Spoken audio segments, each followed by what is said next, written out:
Hey,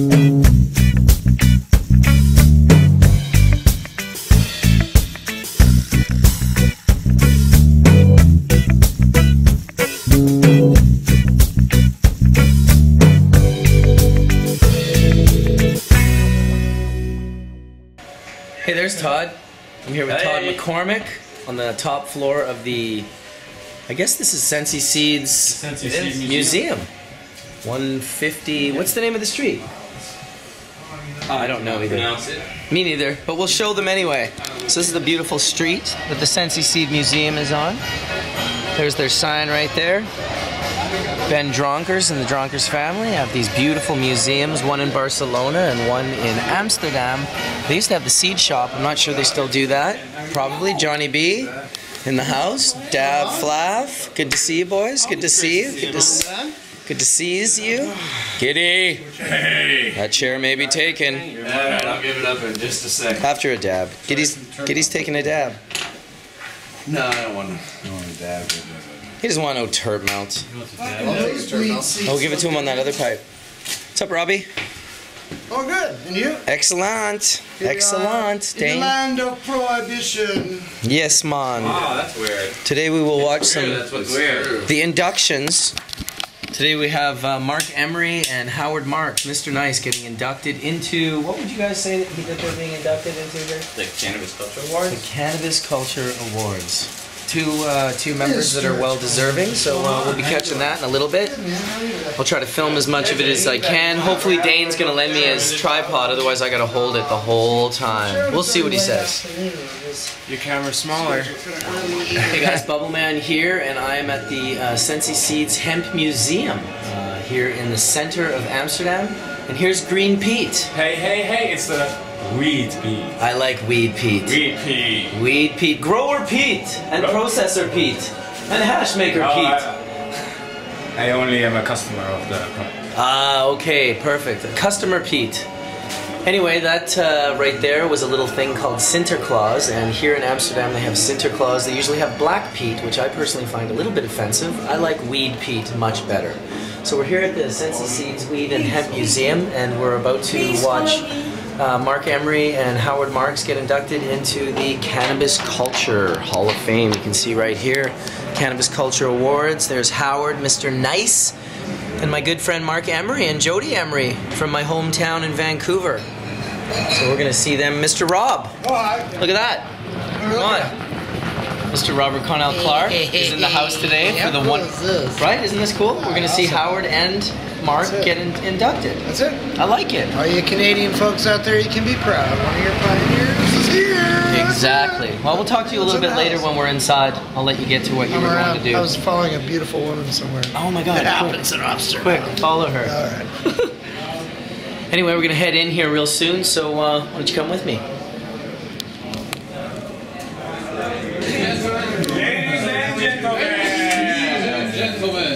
Let's go. We need to find a spot. Oh, great. I would like to invite everyone which is not going to be on stage, so I'm excluding the winners obviously. I would like you to slowly but surely make your way towards the gallery so we can have a seat.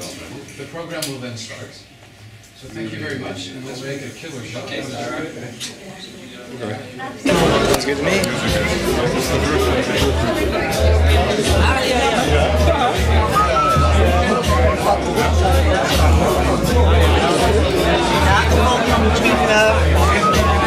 Misschien niet kan of laat zijn, maar ja, is goed. Nou ben jij? Ik ben er overheen. Is it a little solo? See you, brother. I think I'm gonna go. Yeah? I've been here a while. I think we just got told now to come here. We were with everyone, Marc and Marc Emery. Yeah. So Howard's here too. So that you see Alan now. This is it.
Feedback continues. Or maybe I'll when I sit down. Yeah. Hello. Welcome to the Cannabis Cup Awards. Culture Cannabis Cup. That's because you just told me about Cannabis Cup or the High Times Cannabis Cup. Sorry. Cannabis Culture Awards 2014. It is an incredible moment. By the way, this ceremony is somehow a bit interrupted, will be interrupted later on because one of our guests and nominees is a bit late because of, well, problems with flights. This is going to be recorded, right? Yes. So you may applaud or not. And my name is Michael, Mika Oschaal in Dutch. Can you lower the mic a little bit? Because I have incredible kind of singing around in my head now. I'm a television director or program maker, so to speak, for Dutch national public television station called VPRO, broadcaster. I'm not a show host, and I'm not a presenter. It's not something I do on a regular basis. So please pardon me if I make somehow. Yeah, we'll see. To my left, I don't know if he needs an introduction. Mr. Dronkers, Mr. Sensi, Mr. Hemp Hash Marijuana Museum, Mr. Actually also maybe the one who came up with the prize or invented it. Yeah. Yes. Invented it. Well, invented, created it. Lower the mic. I thought it was necessary. Yes. Necessary. Why was it necessary? By the way, can you please lower the mic a little bit because there is really, it feels like I'm in a bathroom. Okay. Thank you. No, but it's, you know, Cannabis Culture Awards was something like, we have a museum nearly 30 years, and I see already in my vision that the museum will exist another couple of 100 years. And on that moment, I had a few people that I really admire, and everybody got that, right? And especially now, what we're doing as activists, as people who love the plant, and we love cannabis, and we see the source and the uses of it. I thought, you know, there should be something to remember in the future. And a few people that I really... You know what? Yeah. We're going to see this very soon, because we have the story actually for you well edited, coming up very soon. Okay. Next to Mr. Dronkers is his daughter, Shiva, who goes by the name Spaarberg, but actually also, well, you might call Dronkers as well. And next, she is one of the... she called herself yesterday algemeen medewerker, but let's put it this way, she runs the place, sort of, kind of, okay? Next to her is her brother Alan, who goes by the name the Professor of whatever, the Greek stuff. Apparently he has a lot of knowledge on plants. Worked there for a long time here, right? Yes, you don't deny that. You grew up with it. Was born in a green...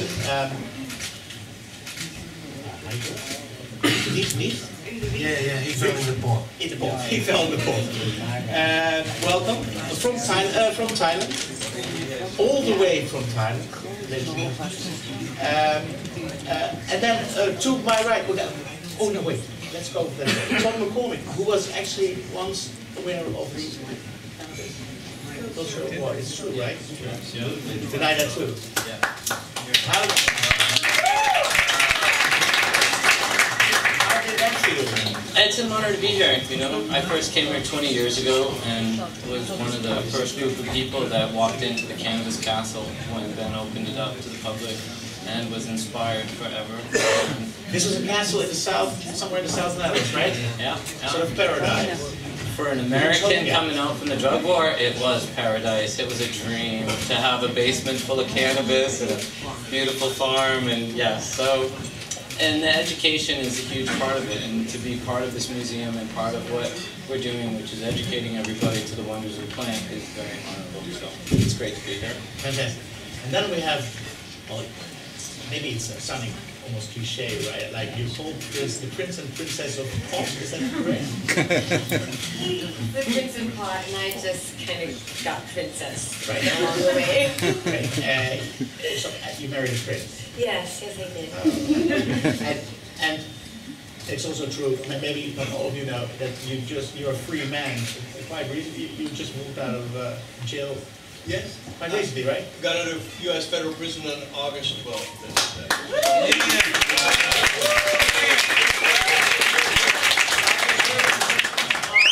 5 years. And I blame Ben Dronkers for that. Oh, because he got up in this very spot, this very town, on this very day, 20 years ago, and boasted in his calm, smug way that he had planted millions and millions of plants around the world through his service at Sensi Seeds, and that this was creating disturbances and revolutions and changes of opinion and heart and politics everywhere in the world.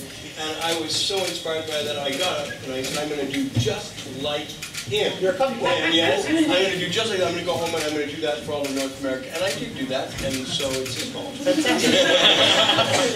Heavily inspired. We're also very happy could the mic at least of Mark and myself go a bit, well, everything a bit lower. Yeah, please. Thank you. We are also very grateful that Mr. Sky is here, Dan Sky, from, and now let me put it this way, the High Times Cannabis Cup, which is actually which has not so much to do with you at all, does it? Except, you know, it's really amazing that at Roosevelt, the first time, we did in my restaurant, came over with $600 to start the Cannabis Cup. And we did it with Kees Hooker, famous artist from Amsterdam, who started all the clones for $1 billion at the time. And Jasper Gruneveld, poet. So these guys, they started the Cannabis Cup. Okay, so I was the one. You're guilty by association. I was guilty by association. Okay, fair enough. I propose, oh, by the way, so it's a bit, the program is a bit shaky because our last guest, Mr. Nice, I guess that everybody knows him, kind of, sort of, is a bit late because, what was the reason? His flight got cancelled. Flight got cancelled. Another flight he was not allowed on board. Yes. Another flight, well, something like that. He's coming. He's in the air right He's now. in the air. High in the air. Sky high. Right, so I propose let's roll a video now. Maybe lower the lights. It's a red pill to discover the world. Sound? And eased her pain. It gave him the insights. And he fights for worldwide acceptance. This material has been essential over ages and has enormous strength. It's for animal care and creates conscious fashion. You can even use it for a durable future. No wonder this influential plant has its own award. This man won it for his clear vision. He won it for his responsive politics. This knight won it for his global crusade. His research gave the plant its history. A free-thinking politician. Like all our winners, being brave, persistent, being true. For the acceptance of cannabis in all its forms. They marked the future. Cannabis Culture Awards mark the future. Proudly presented by the Hash, Marijuana and Hemp Museum.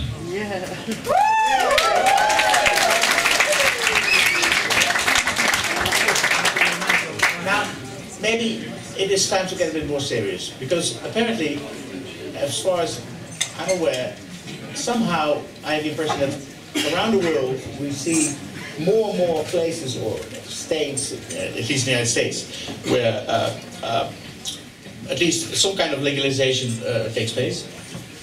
I don't know officially in Canada. It is October 19, 2015 is legalization day in Canada. I guarantee it. Our federal election, in which party do you want to support legalization? Yes. Which is the Green Party or the entire The Liberal Party of Canada now. The Liberal Party of Canada. Liberal. Which has governed our nation for most of its history. But let's get more serious, because funny enough, or strange enough, or tragically enough, in this lovely little country, this delta, somehow things are changing, or we feel sort of, I don't know if you can call it clamped down, or something. What is cooking? It's unexplainable. Like everybody's saying, oh, the most experts, you can't explain it. It is so dumb or corrupt. But what is happening? Well, they try to turn the clock backwards. Yeah. They say, well, we should get rid of the coffee shops, we should get rid of this and that. And they come with a weak pass, you know, that everybody got a sort of identity card that you are allowed to buy drugs. They want to keep the tourists out, you know, in the south of the border because they have problems, you know, but it's all. So the clock is turned. Again, the sound is kind of weird. Yes, you're right. It's kind of bathroom-like again. Toilet, whatever you want. In the back, can you still hear us in the back? Can you put the sound on, please? Matthijs, can you hear us? Are you listening? Matthijs, can you hear us? Lower. You don't hear us. You can't hear us? You have to go down because it's Good thing I'm too stoned to care.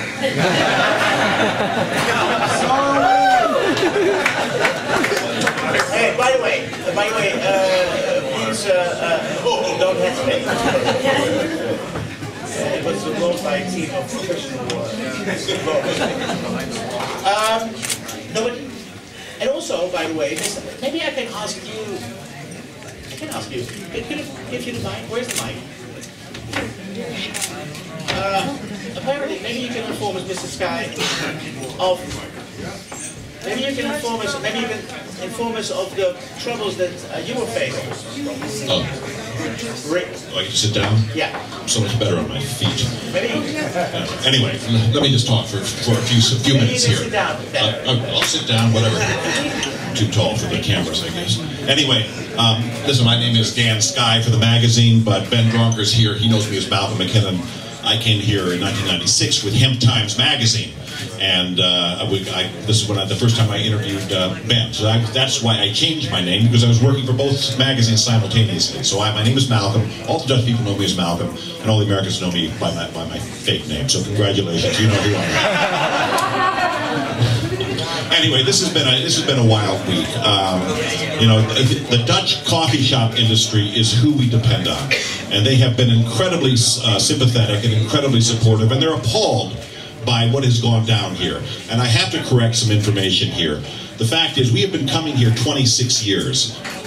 We get our permits in order. We don't go anywhere, whether it's LA or whether it's San Francisco or Denver, without dealing with the local authorities. This is what we have done. We have dealt with the authorities all the way along. We had Dutch lawyers dealing with the mayor's office. And in the end, he shut us down. There has been some misinformation out there that we needed a permit. That is incorrect. The mayor was threatening the permits of the venues that we were trying to enter. Okay, it is simple as that. They targeted the Cannabis Cup after 26 years and shut down the expo part, which is the industry, the people who are supporting the pioneers, the real rebels who are out there on the front lines every day. Not the activists, the people who are in business, because their lives are at stake. Other people's jobs are at stake. So this is a chance for the cannabis community to network, for the public to meet the merchandisers, the people to meet the companies, and it's been shut down. And we're appalled. You know, the fact is what Ben said before, we're moving backwards here in Holland. And I say we because my roots are here too. That's where the Cannabis Cup roots are. And in the United States, we're making tremendous progress. We have Cannabis Cups now 6 times a year. And yes, go ahead. If this will be the same next year, could it mean that you will leave the Netherlands and go? I hope not. As I said, the roots of the Cannabis Cup are here in Amsterdam, but I don't really particularly, I can't say that we particularly feel welcome this week. The fact is, on Sunday I was down there after the cup, blew apart. I was down there in the, in the coffee shop district, and all the people are smoking and having a wonderful time. Cannabis culture is part of Dutch culture at this point. That's the truth. Right. And the fact that for these 2 old white men to say, no, we don't want Amsterdam to be known for that. Well, the cat's out of the bag. Wait, the 2 old white men? 2 old white men. You mean the mayor and the mayor and the Minister of Justice. Oh, Mr. Justice. All right. Thank you very much. Let's get it out in the open. These guys are, get rid of these dudes. Get out. Question. One question. I just wanted to ask you, why do you think they are doing this year? I would like to know that. I would like to know why we've been targeted this particular year. Is there anybody here who knows the answer why the Dutch mayor or the ministry? Some people say it's because your union put pressure on. We don't know. I know for a fact they use this as an excuse many times. Thank you very much, Mr. Thank you very much, folks. Thank you.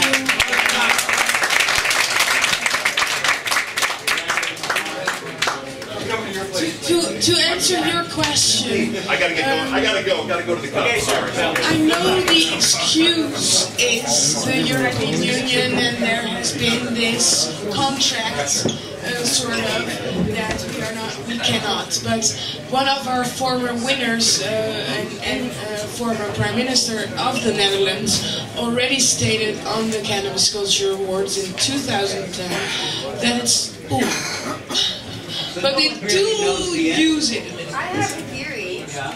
Our movement is making enormous gains in many different places, but our enemies hate us. They still hate us. And when they're losing, they'll fight back harder. Just like we have to fight back harder if we're losing. So, even though we're making progress, they're going to fight back if they really want to. And some people in positions of authority, perhaps, want to flex that muscle. Even if they feel alone, they feel like a warrior, just like many of our activists, perhaps down in South Africa, feel alone. So they feel like a warrior for their cause.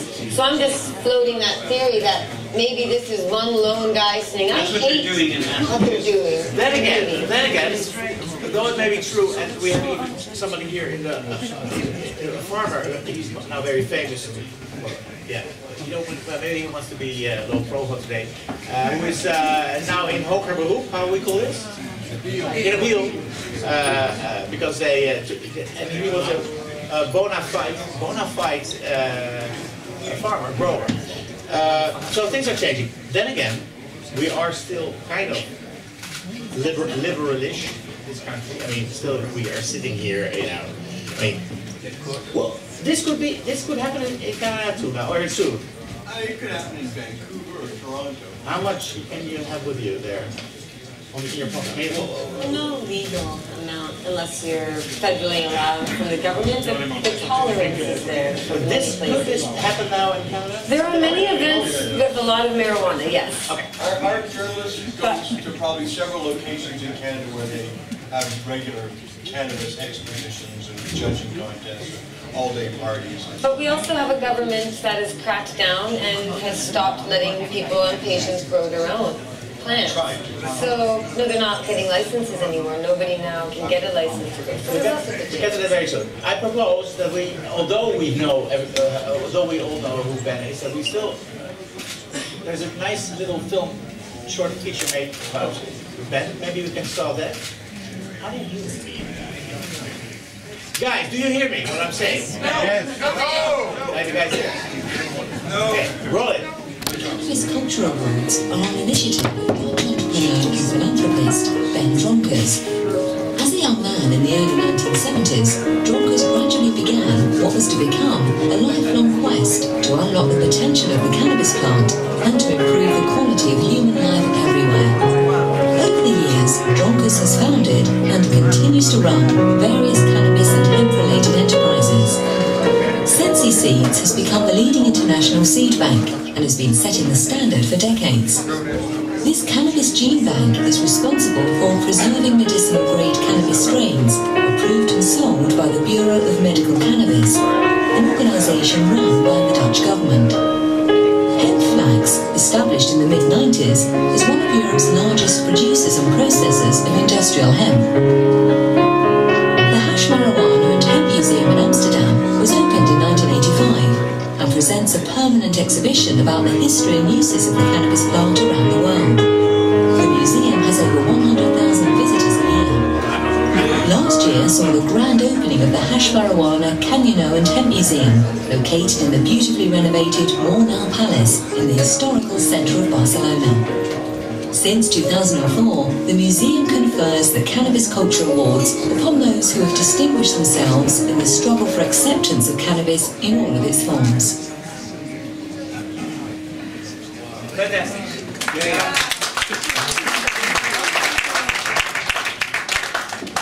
Earlier, you were somehow inspired by Ben, right? And I believe that besides probably that it was also a profitable business, you both also had to start a sort of, let's say, not political or activist view. I believe it was you, I don't remember who it was, who came up with the idea like, we're going to force legalization by our seeds, just by spreading the seeds all over the world.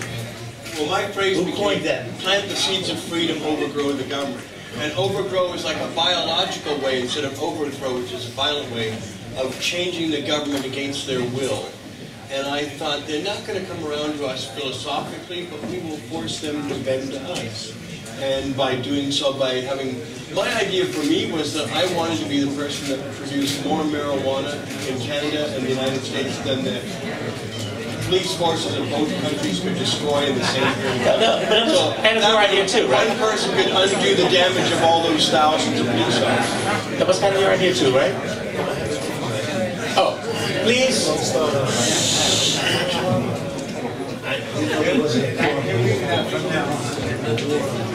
Yeah.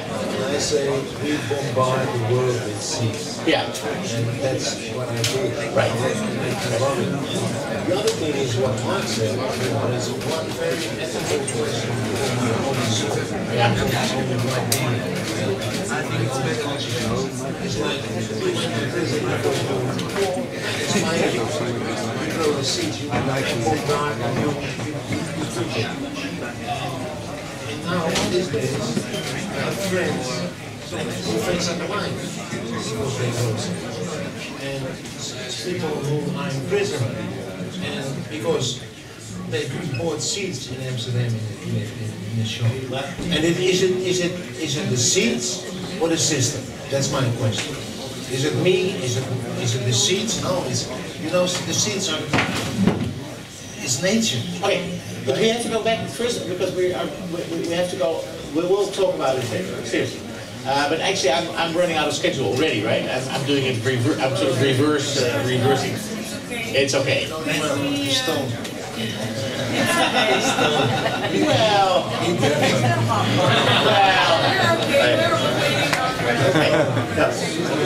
Okay, can you please explain us why you have chosen, I mean, Trump has been elected, we'll talk to you very soon, why you have chosen Mr. Nice, so to speak, and Marc Emery and Jodie.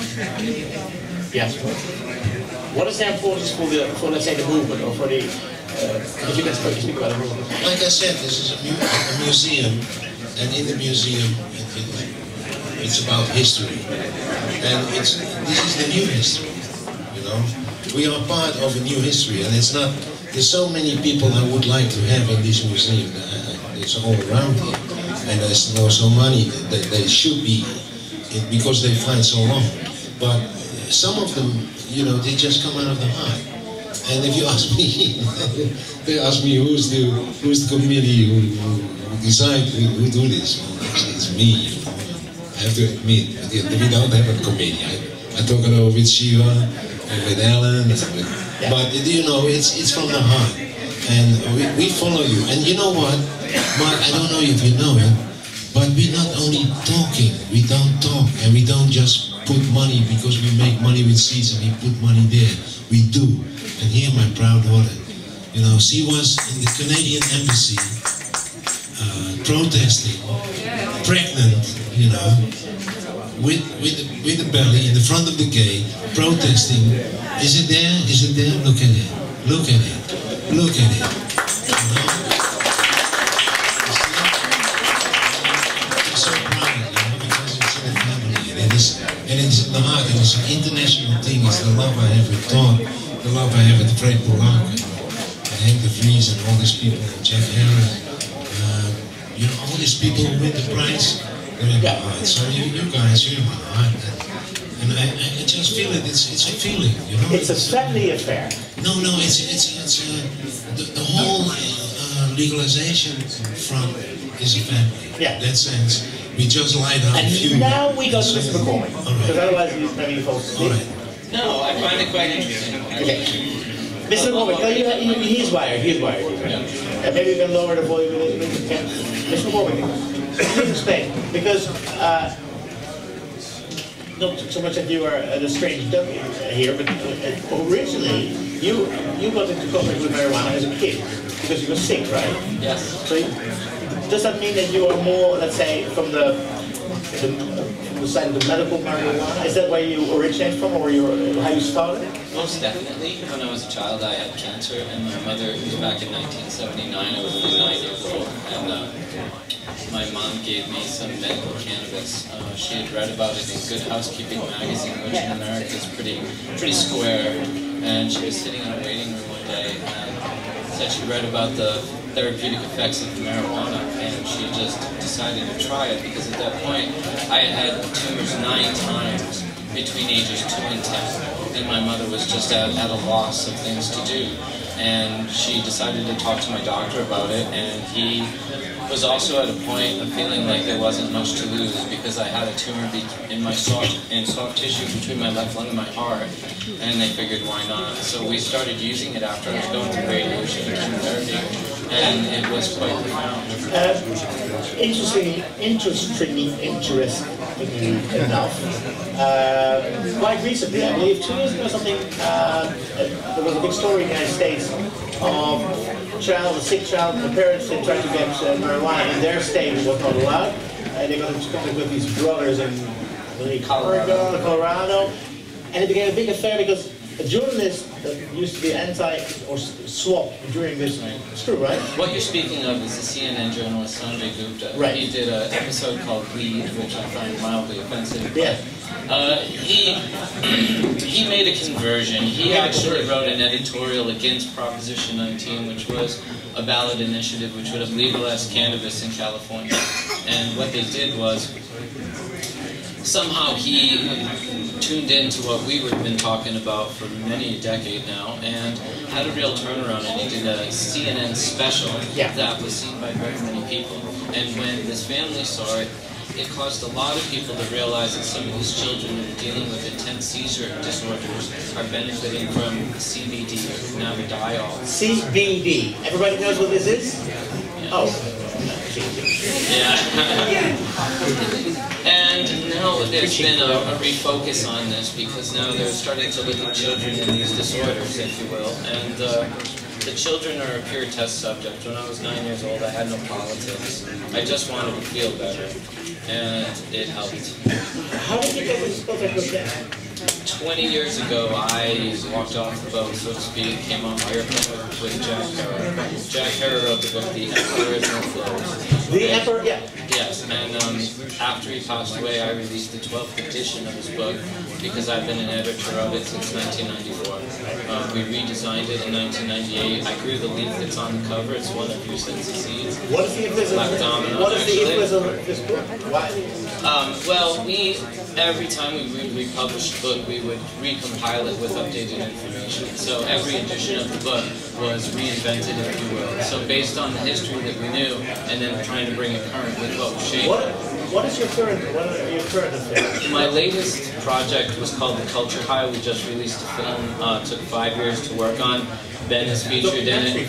Yes, Richard Branson's in it. Snoop Dogg's in it. Wiz Khalifa's in it. Joe Rogan's in it. Where can we see it? Well, Richard Branson launched our trailer for us on his Virgin blog October 1st, and we are worldwide on Vimeo. We just hit number 3 on iTunes in the documentary section 3 weeks after release. And we were just accepted by the Academy Award for a potential Oscar. Yeah. What? Yeah. Yeah, we're not PBS. Yeah. No, I'm not. You can go look it up. Yeah, but it's true. Who's the director? Brett Harvey is our director. We also did another movie called The Cult Tribe. I was in prison for 5 years too. Oh, sorry, yeah, right. Yeah. And when I got out of prison, I was just as pissed off as Mark. So I decided to produce very large educational events, movies, and such. By the way, who has spent most years in prison from all of you? Mr. Mr. Nice. He got the longest sentence. Okay. Please, can we roll tape, please?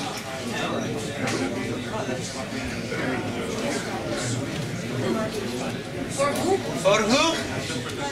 Mark, what? Howard? Can you please roll tape? They want to know what tape. Which one? The next one, which is Mark and Jodie. The Mark and His name is Marc Emery, and he's called the Prince of Pot. Marc Emery, founder of the BC Marijuana Party, publisher of Cannabis Culture magazine, and lifelong activist. They say I'm responsible for 1.1 million pounds. I hope it's true. The U.S. versus Marc Emery.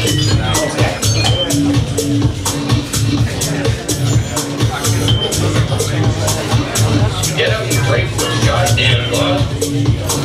Let me assure you, if you, the Canadian people, allow me to be extradited, you will never see me alive again.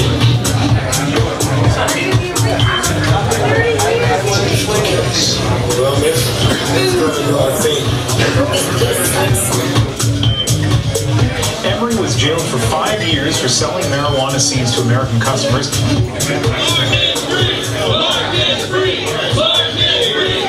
First day of marijuana sales by state government happens in the state Marc was extradited to. Well, adios.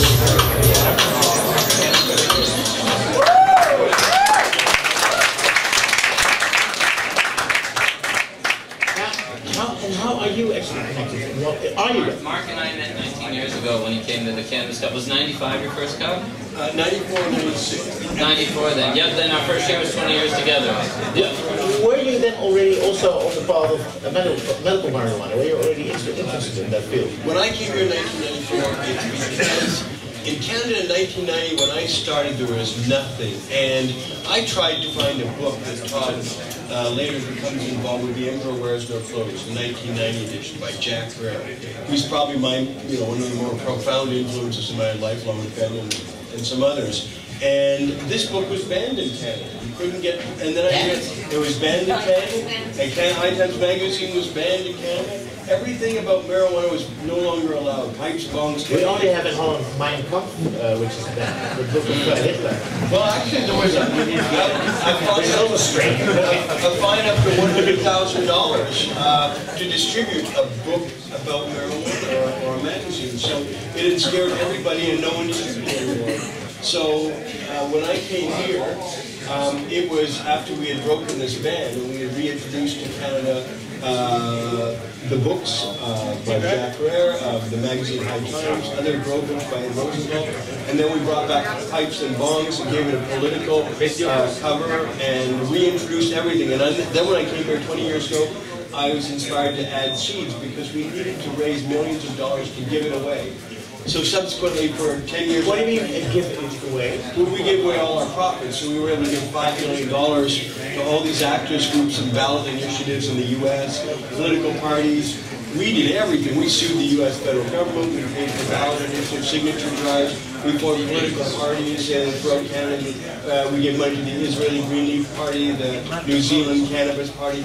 Any place we could change the political system with our money, I was excited to do it. I can't believe to this day that a Canadian was able to give money to get medical marijuana in Washington, D.C., in Colorado in 2000, and even Arizona that same year.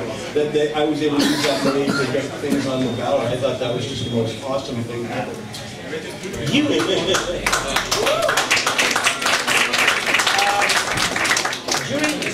his imprisonment, you more or less, well, I don't know if you go, but you were already involved, but you kind of became the spokesperson, so to speak. 10 years ago I moved to Vancouver and got involved with Marc, and then the year following, in 2005, was when the U.S. government came into Canada and had him arrested and facing 30 years mandatory minimum to life in U.S. prison. He accepted the 5-year plea deal. I hope you understand why. I wouldn't let him take a longer one. But in his absence, yes, I had to run our business. We have Cannabis Culture magazine, which Marc started as a marijuana and hemp newsletter, printed on hemp, and Pot TV, which is a video news network, which he started as one of the first video websites ever on the internet. And in his absence, I was looked to comment on marijuana because I've run for office with the Marijuana Party of British Columbia, I've run with the BC Green Party, and now I'm seeking the candidacy for the Liberal Party of Canada. Which Are you seriously, by the way, people in the back, lower your voice a little bit. Are you seriously considering becoming a politician? Meaning going into parliament, whatever? I mean, well, okay, so here's the deal. A lot of us don't trust the government, we don't trust the establishment, and it makes sense that you wouldn't because they've been the oppressors. The drug war and prohibition have been created by the people with power. That's the police, the politicians, the government, and they have oppressed the marijuana people and the marijuana growers for so many years. But in our activism, even before my time, activists have said, legalize it, stop arresting people for pot. And in order to stop arresting people for pot, you need to get the arresters to stop doing that. So you have to convince them to see it our way. And it's difficult to trust the people who have worked against us, the people who have put us in prison, the people who have created the laws, that have destroyed so many lives. It's hard to trust them.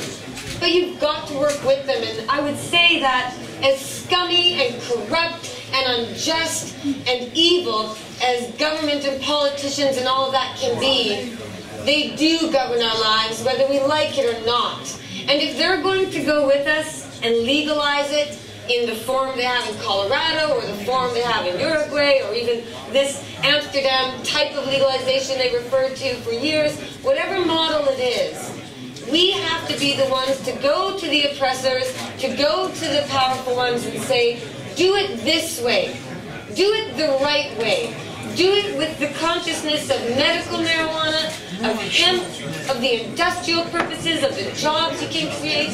Do it from these perspectives. But if we, as the activists, say we don't trust them and we don't want to work with them, they will go seek others to work with. So we must be the ones that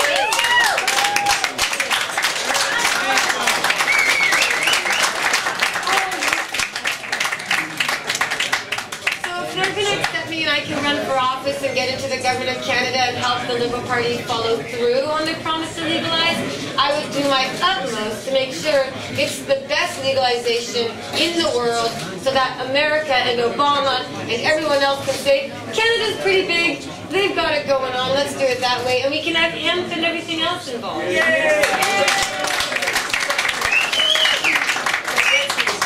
Yes, yes. I'll do the dirty work. Well, you sound like almost. Well, I've run for office and talk. I guess to win the hearts and minds of the large public, you guys get rid of certain, let's say, bijvoorbeeld naamwoord. Wat bijvoorbeeld naamwoord in Engels? Okay. No, then it will be for the Green Party, or the Liberal Party, or the Green Party. Yeah, the Liberals. Which again, the Liberal Party of It's Canada. funny. You know that the Liberal Party in Holland is amongst, let's say, the biggest, if you want to talk in terms of enemies. The VVD is, strangely enough, which is a very liberal party, is against every kind of legalization. But let's make a quick note about that. These titles of liberal, Democrat, left, right, conservative, we have to work with them all. Ending prohibition is non-partisan. The Republicans and conservatives can see it from a liberty and financial perspective, and the socialists and the left wing can see it as a freedom and togetherness issue. You know, everybody has their own approach, and especially remember, people who don't smoke, who agree with us, like Dr. Sanjay Gupta, they're going to help us win. So keep talking, keep networking, and never turn away from anyone. I used to want pot to be illegal, by the way. I was a prohibitionist. What did you say? I didn't like pot, and I thought people who smoke pot should go to prison. What? I did. What? I did. And then I smoked it. And then smoking it. But the point is, no. You have to elaborate a little bit on this. You are the prince of pot, right? So I started out in high school. I didn't like marijuana. I didn't think people should use it. I didn't. I thought people should go to prison. But then I slowly changed my mind. Because think of it. Think of this. Think of how it is. First, you think marijuana should be legal because it's good. But how many of you also thought that maybe hard drugs should stay illegal when you first became interested in pot? Like, some people start with being pro-pot, and then they learn that prohibition is a problem. So never turn your back on someone who is against you, because if they come around to your side, it's very valuable. Mark's prosecutor changed sides and joined us. What?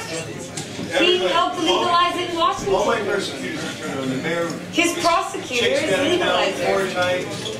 It's now a person I treat as a friend, and he's become a legalizer. My prosecutor changed side and wrote the legislation for Washington State in 2000. I worked with them. So just saying, work with everyone. Peace, love, and fun. Where are our Greek friends? I'm not hearing anything. We're supposed to see the green guys now. The green guys. Where are our green? But you know what?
Everybody here in the room.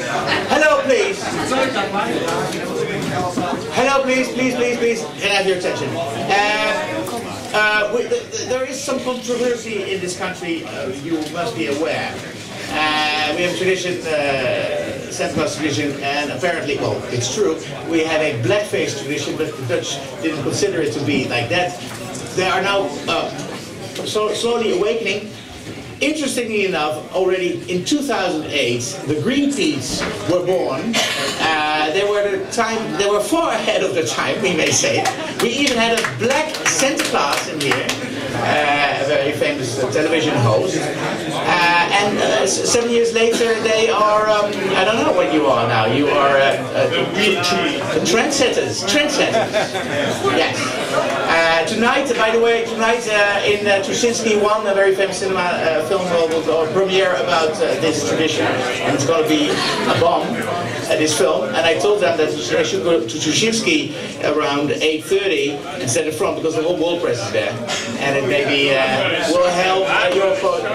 Yeah. So you have to go there. Maybe we should all go there. Okay, and now, ladies and gentlemen, your attention, may I have your attention?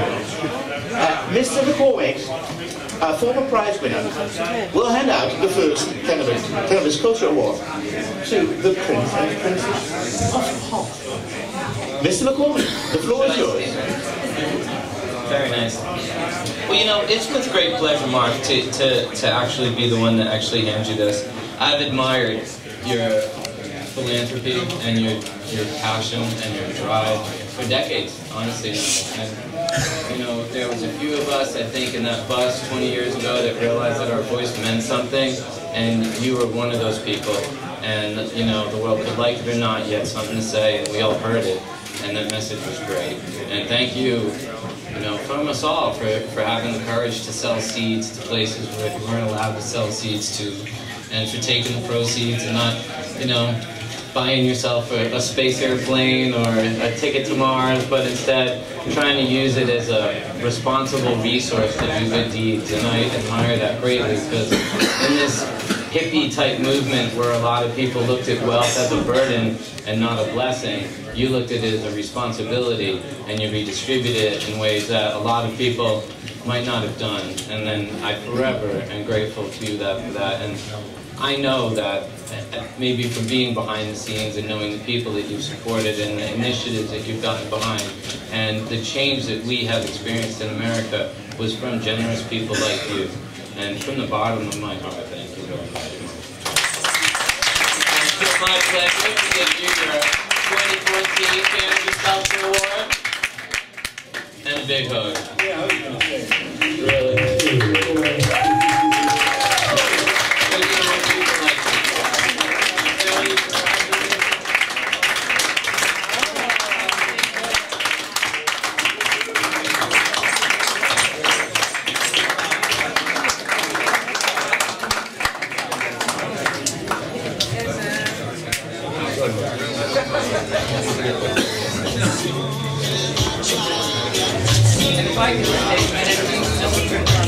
Sorry.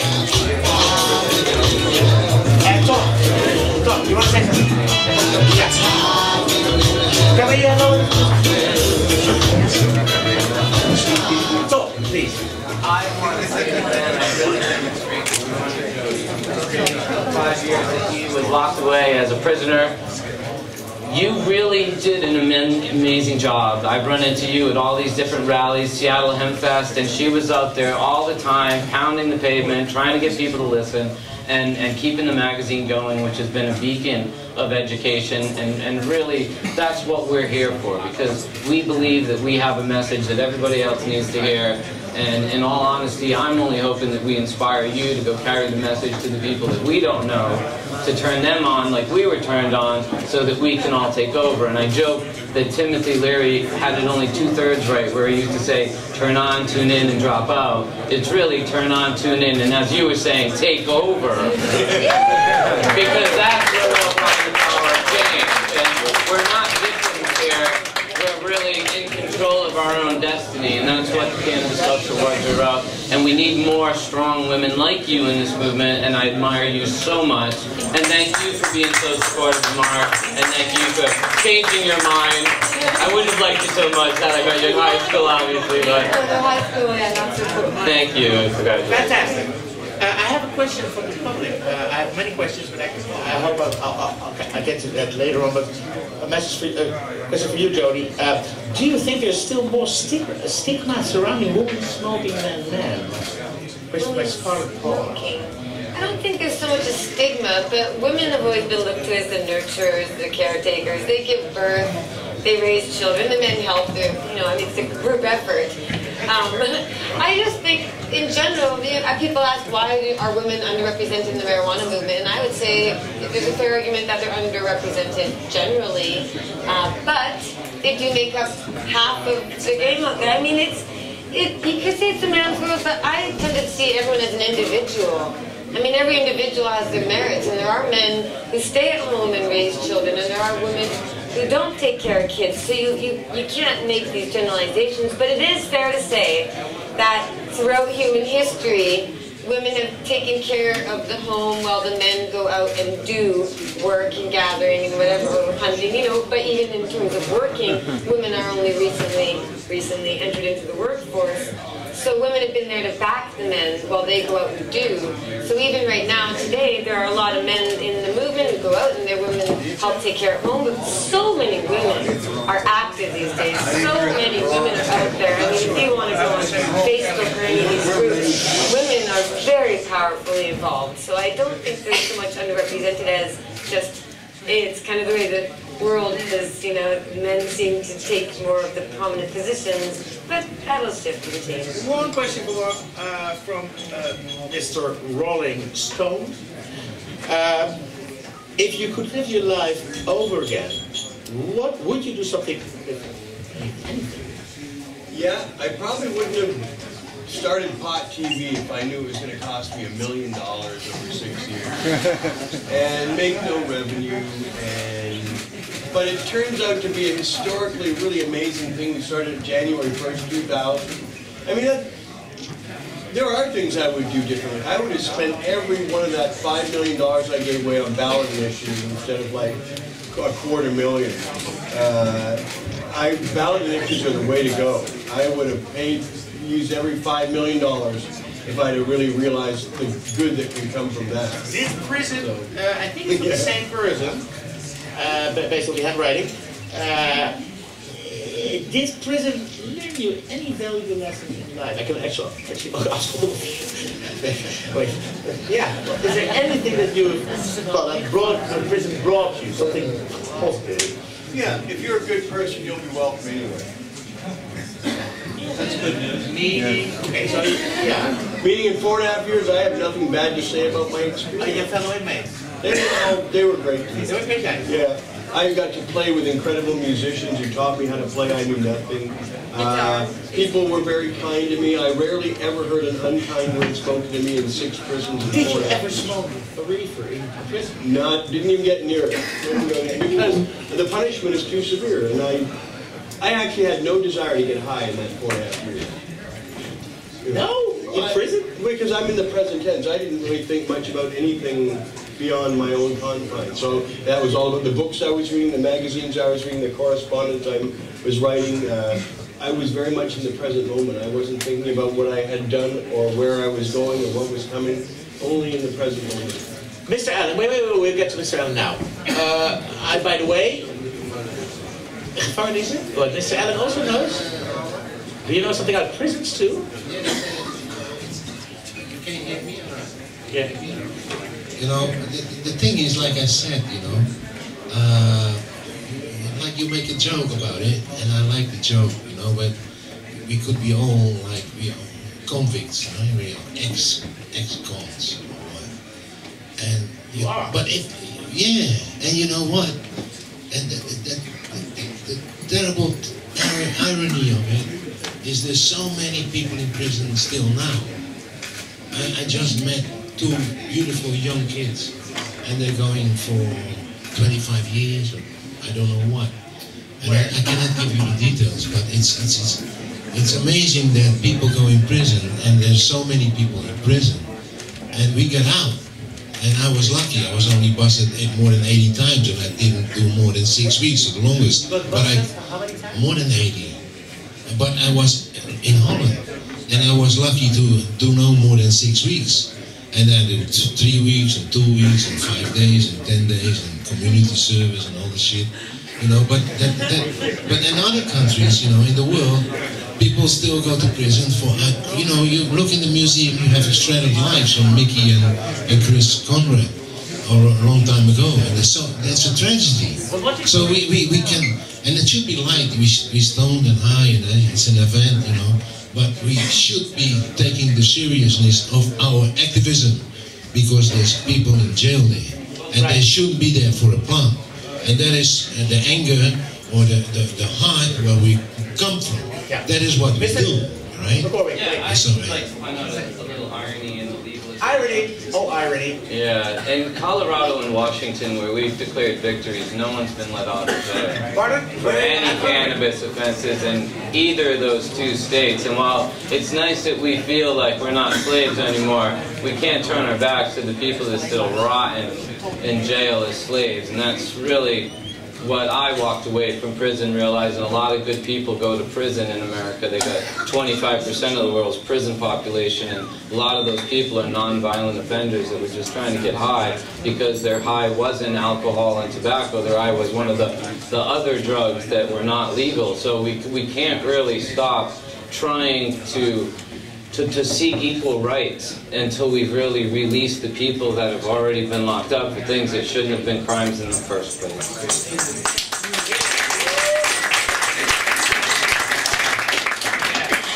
Before we get to Alan, Mr. Update, Mr. Howard is, Marx is on his way. He's in the car. He's probably very close now, I think. No? Yes, yes.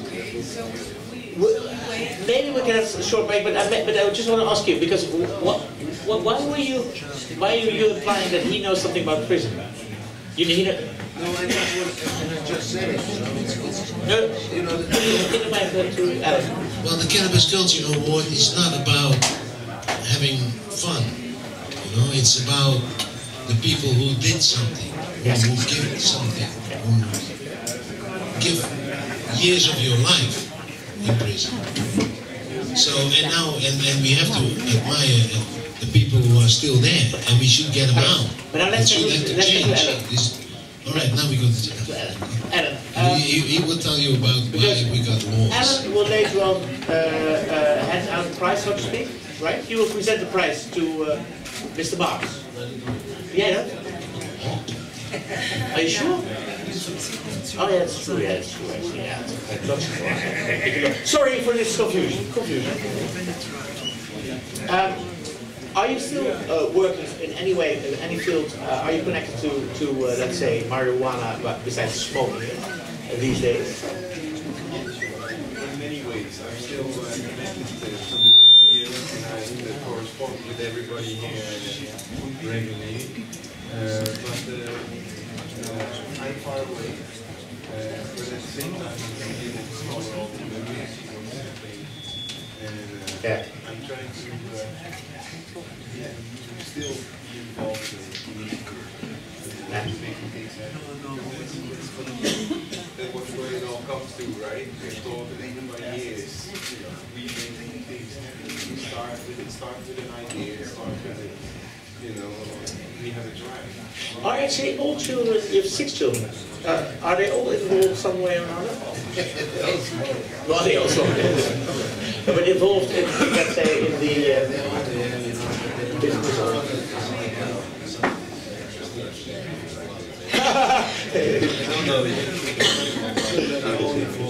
yes. But also, very nice, and you have to tell that, this one he is also, sometimes he's not so. And she calls herself algemeen medewerker. Yeah, but she's great. She does it. She's great.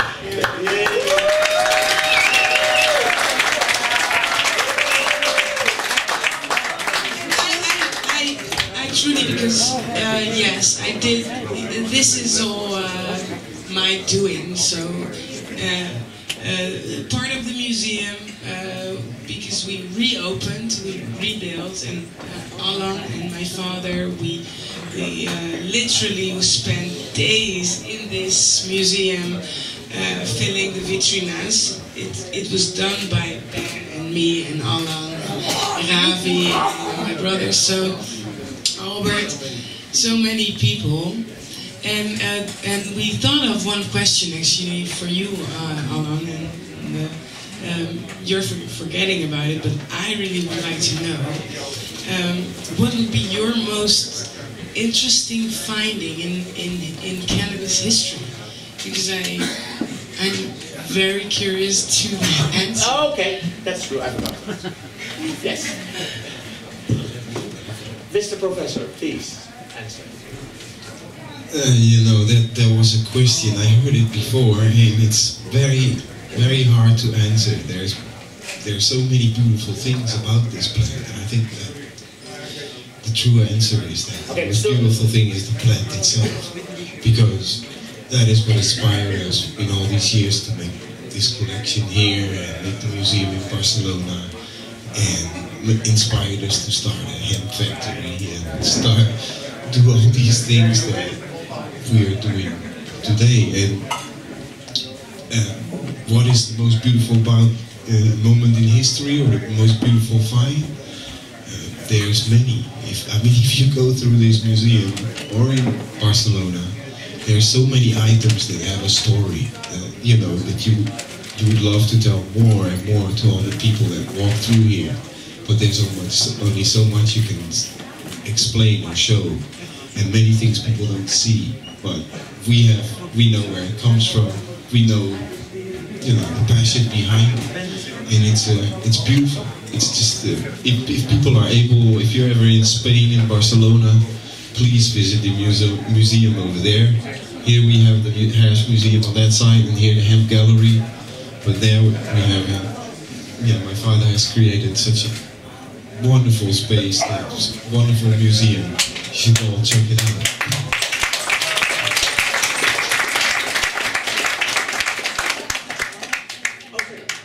I'd like to make a comment about the fact that we are in a museum. Now, marijuana is in the news a lot right now because legalization is happening politically. But we also know that worldwide, or particularly in North America, there's a baby boom, there's an aging population, and medical marijuana is becoming more and more popular as well. But once they stop arresting people, once we're really done with that, once they look at it as a massive human rights violation, and they start apologizing for it in some way, people are going to say, tell us more about this plant. Tell us more about what it does, because apparently it doesn't just make you feel better when you're sick. It also holds the cure for cancer and so many ailments.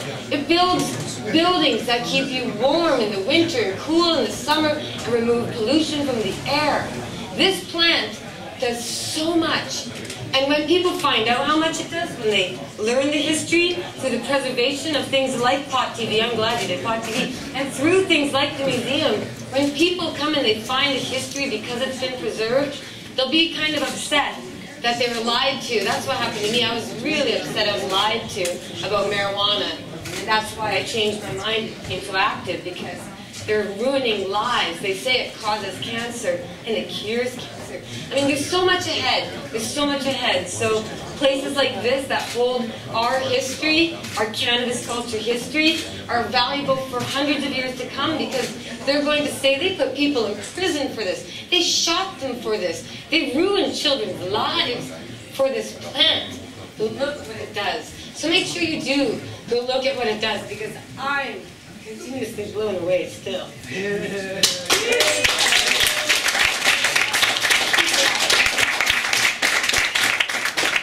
But I know the weirdest marijuana fact in existence, and I'll tell you. And this is a real change in tone, actually. It's from Michael Pollan's Botany of Desire, a very authoritative book. And it's the idea of where we get the modern idea of the witch flying on a broom that's so common at Halloween. It originates from the middle-aged practice of healing women, known as witches sometimes, but healers putting a dildo before them and putting a bunch of cannabis resin on it and inserting it right up the vagina, which is mucous membrane and very absorbent, and then they would call it a flying ointment, and then they would have out-of-body experiences for several hours. And I bring that up only to point out that every time you see these children as witches, you don't have to explain.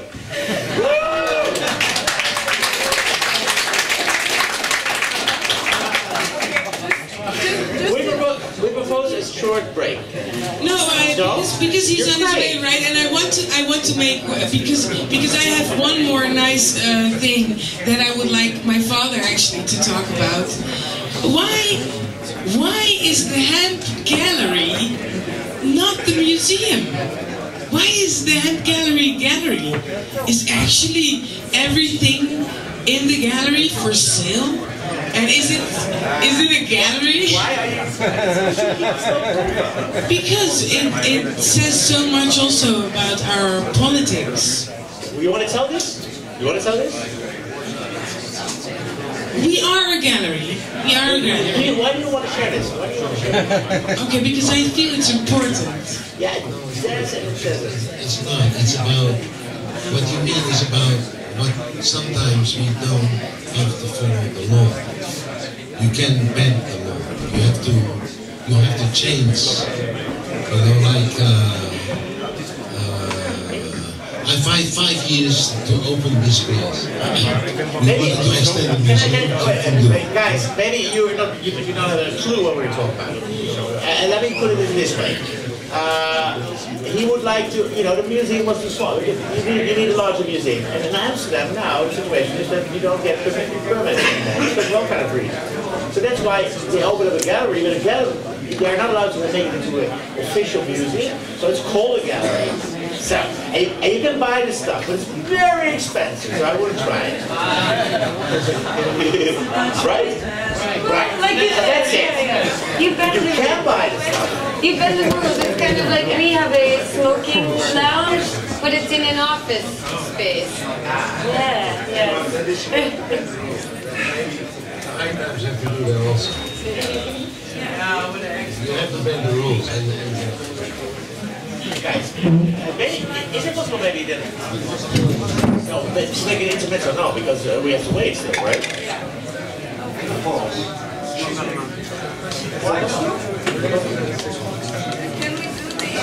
Can we do the intermezzo now? Yeah,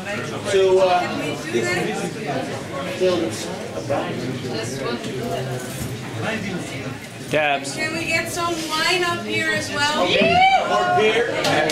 Or dabs. I'm ready. Can get everyone